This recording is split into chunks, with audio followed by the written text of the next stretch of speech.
writing, you're gonna live in one unit and you're gonna rent the rest. If you use this hack, instead of Hey guys, so today I'm gonna answer a question that we get asked a lot, which is how much do I need to get started into real estate investing? How much money do I need if I want to purchase my first property? People really want to know about this question. The thing is, this question is not easy to answer because it depends. So today I'm going to show you how you can calculate how much you need if you find a property that you are interested in. How much do you need to purchase that property? So don't forget to like this video, share this video if you find value in it, and don't forget to join our Facebook page for more information like this. So let's get started. So how much do you need if you find a property that costs 400K?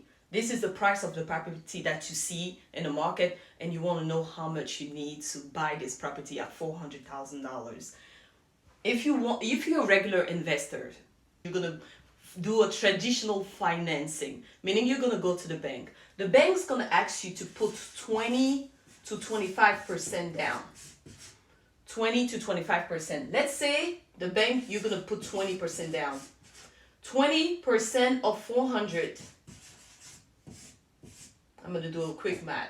I think it's like 80,000. Please correct me if I'm wrong. I think it's 80,000. So the bank's gonna ask you to put down. You're gonna put down $80,000 to purchase this property. But that's not it.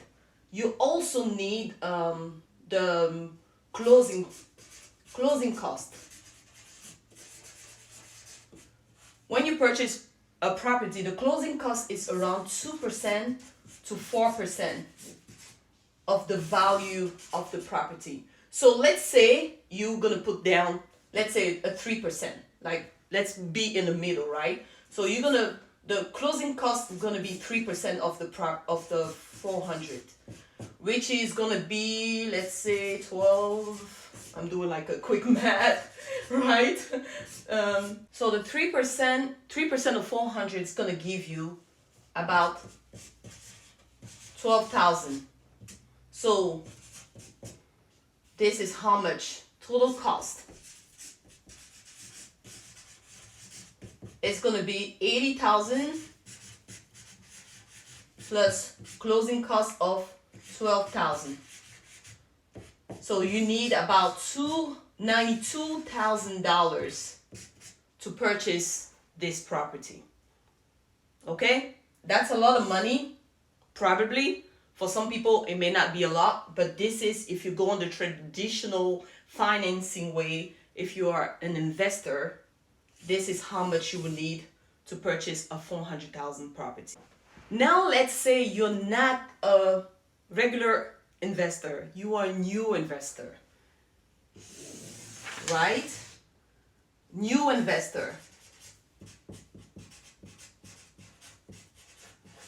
And let's say you don't have your primary residence, but you want to invest, right? So no, you still rent an apartment.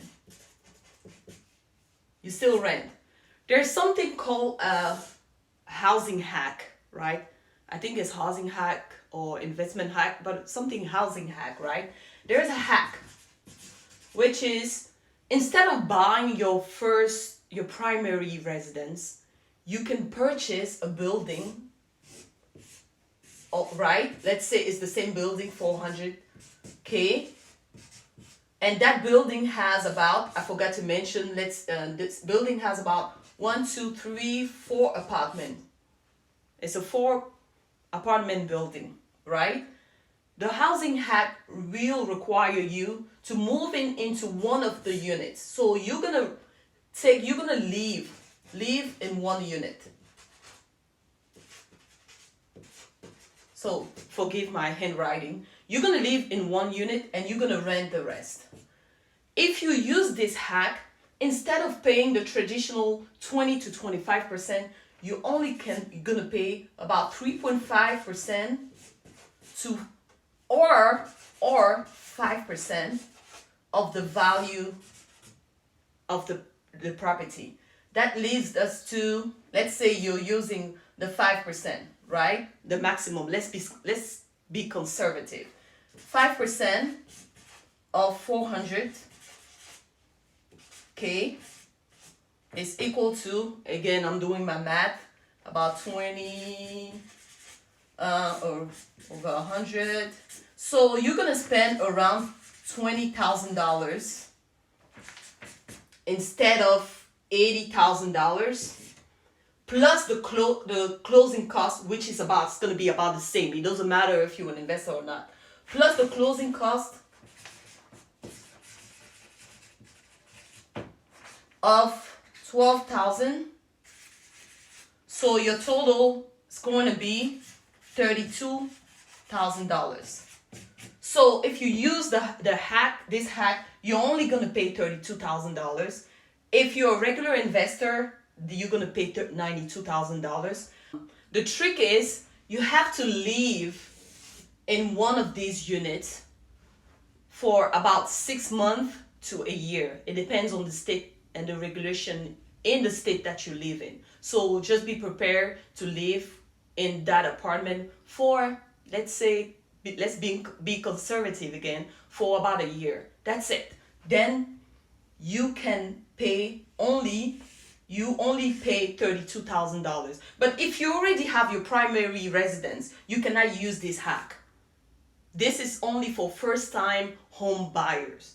That's where you can use this hack. After this, you can repeat the same strategy, move out of there and purchase another property with the same strategy. But for somebody who already has their primary residence, you're gonna have to go, there are other tricks, but most of the time this is how much you're gonna pay, $92,000. I hope this calculation was clear. If you have any comment, if you have questions, don't forget to put them down on the comment below. I will try to answer your questions, but that's it. This is how much you need to start investing for property around $400,000. Okay, see you next time. Bye-bye.